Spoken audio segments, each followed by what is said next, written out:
अस्सलाम वालेकुम ninth class, कैसे हैं आप सब लोग। आज हम यूनिट 1 का न्यूमेरिकल 1.6 एंड 1.7 करेंगे। 1.6 न्यूमेरिकल है on closing the jaws of a vernier calliper. Zero of the vernier scale is on the right side to its main scale. कि अगर हम लोग वर्नियर कैलिपर के जाज को क्लोज करें तो जीरो जो है वो वर्नियर स्केल का वो राइट साइड पर होगा, किसके, मेन स्केल के। such that fourth division of its vernier scale coincide with one of the main scale division। और जो वर्नियर स्केल है उसकी फोर्थ डिवीजन कोइंसाइड कर रही है मेन स्केल की किसी डिवीजन के साथ। Find it zero error and zero correction. Zero error और जीरो करेक्शन फाइंड करना है। तो सबसे पहले देखें आप यहाँ पर डायग्राम में कि अगर हम लोग जाज को क्लोज करें, ये वाला हमारे पास कौन सा स्केल है, नीचे वाला मेन स्केल है, जबकि ये 0 से 10 वाला हमारे पास वर्नियर स्केल है। अगर हम दो जाज को क्लोज करें और दोनों के जीरो एक दूसरे को कोइंसाइड करें, जीरो देखें मेन स्केल और वर्नियर स्केल दोनों आमने सामने हैं, तो इसका मतलब है इसका जीरो एरर क्या है, कोई जीरो एरर नहीं है, जीरो एरर जीरो है। लेकिन अगर जी इस तरह जो है वो मेन स्केल और क्या है वर्नियर स्केल और मेन स्केल के ज़ीरो इस तरह बंद करने से राइट साइड पर आ जाए। अब देखें ये है वर्नियर स्केल, वर्नियर स्केल का ज़ीरो जो है वो मेन स्केल के ज़ीरो की राइट साइड पर है। इसका मतलब है zero error is positive as vernier zero line is on the main scale. तो इसी तरह अगर ये ज़ीरो मेन स्केल के ज़ीरो को क्रॉस कर जाए यानी लेफ़्ट साइड पर आ जाए तो ज़ीरो एरर क्या होगा, नेगेटिव होगा। तो अभी जो हम न्यूमेरिकल देख रहे हैं इसमें भी हमारा वो कह रहा है कि मेन स्केल का ज़ीरो के से वर्नियर स्केल का जो ज़ीरो है वो राइट साइड पर है। इसका मतलब है ज़ीरो एरर तो पॉजिटिव है। और दूसरा वर्नियर स्केल की जो फोर्थ डिवीजन है वो मेन स्केल की किसी लाइन को कोइंसाइड कर रही है, यानी इसकी जो चौथी लाइन है वो मिल रही है। तो अब हम न्यूमेरिकल की तरफ आते हैं, सॉल्व करते हैं इसको। सबसे पहले हमारे पास मेन स्केल रीडिंग है।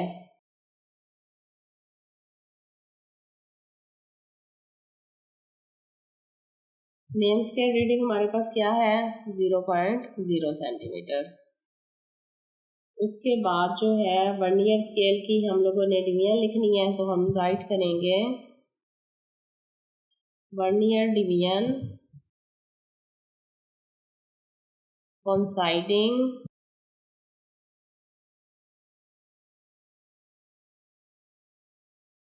With main scale.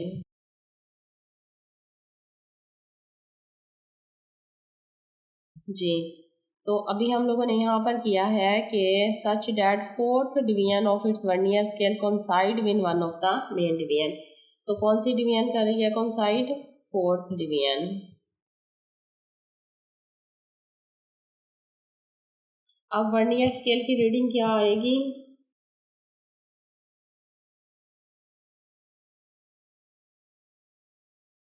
Vernier scale की रीडिंग हमारे पास होती है n मल्टीप्लाई मेन रीडिंग। तो डिवीजन हमारे पास 4 है, मल्टीप्लाई मेन रीडिंग क्या है 0.01 सेंटीमीटर। नहीं, लीस्ट काउंट के साथ मल्टीप्लाई करेंगे ना, लीस्ट काउंट इसका क्या है 0.01 सेंटीमीटर। ये अलग से हेडिंग दे के लिखना चाहिए था। यहाँ देखें मैं आपको बता देती हूँ कि लीस्ट काउंट हमारे पास 0.01 मिलीमीटर होता है और सेंटीमीटर में 0.01 सेंटीमीटर होता है। यानी अगर हमने मेन स्केल की रीडिंग वर्नियर स्केल की रीडिंग निकालनी है तो लीस्ट काउंट को मल्टीप्लाई करते हैं n के साथ। मैं यहाँ ऊपर फार्मूला इसके लिख लेती हूँ, n मल्टीप्लाई लीस्ट काउंट। यहाँ ऊपर डाटा में आपने लिखना था लीस्ट काउंट। तो 4 को मल्टीप्लाई करेंगे 0.01 से तो ये हो जाएगा 0.04 सेंटीमीटर। अब हमने लिखना है जीरो एरर। जीरो एरर कैसे फाइंड होगा, जीरो एरर इक्वल होगा मेन स्केल रीडिंग 0.0 सेंटीमीटर और plus vernier scale reading 0.04 centimetre. लिहाजा जीरो एरर भी हमारे पास 0.04 सेंटीमीटर आ गया, पॉजिटिव है। अब जीरो करेक्शन क्या करना होगा,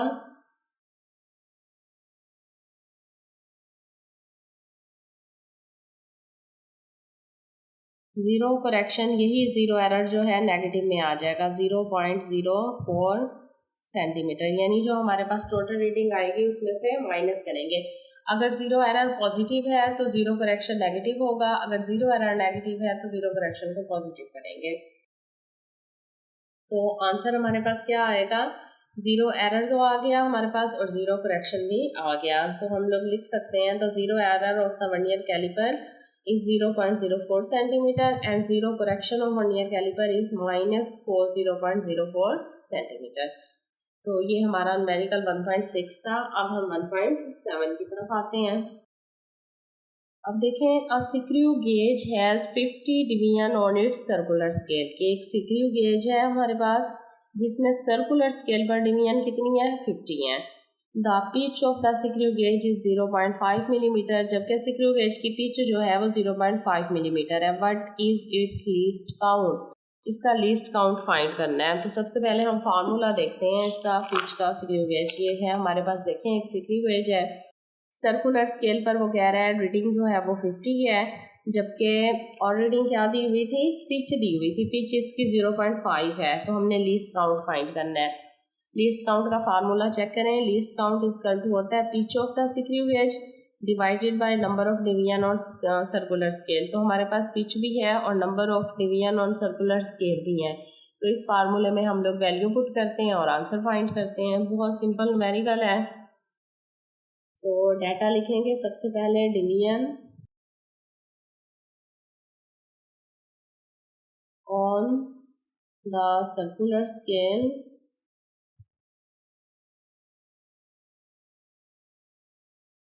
ऑफ स्क्रू गेज।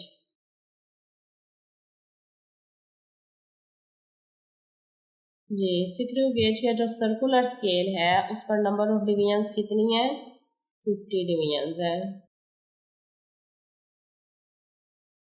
दूसरी रीडिंग हमारे पास क्या है, pitch of the screw gauge.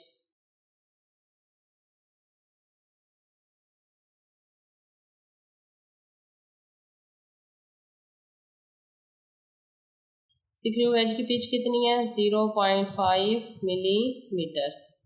अब फाइंड क्या करना है, least count of screw gauge.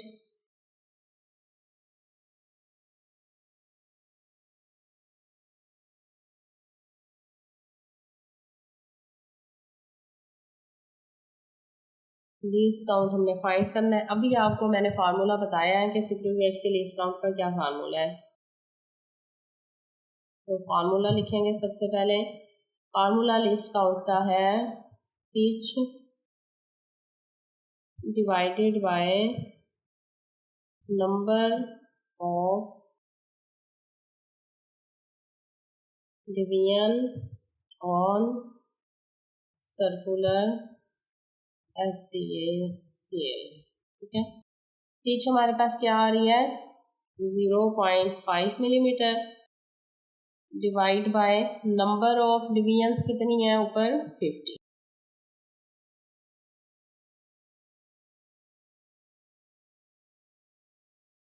अब दोनों को आप डिवाइड करें, 0.5 डिवाइडेड बाय 50, तो आंसर आ जाएगा 0.01 यूनिट, क्या है, मिलीमीटर।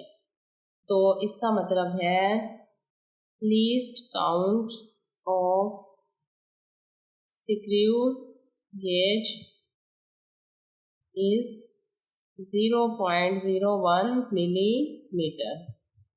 ये हमारा आंसर है।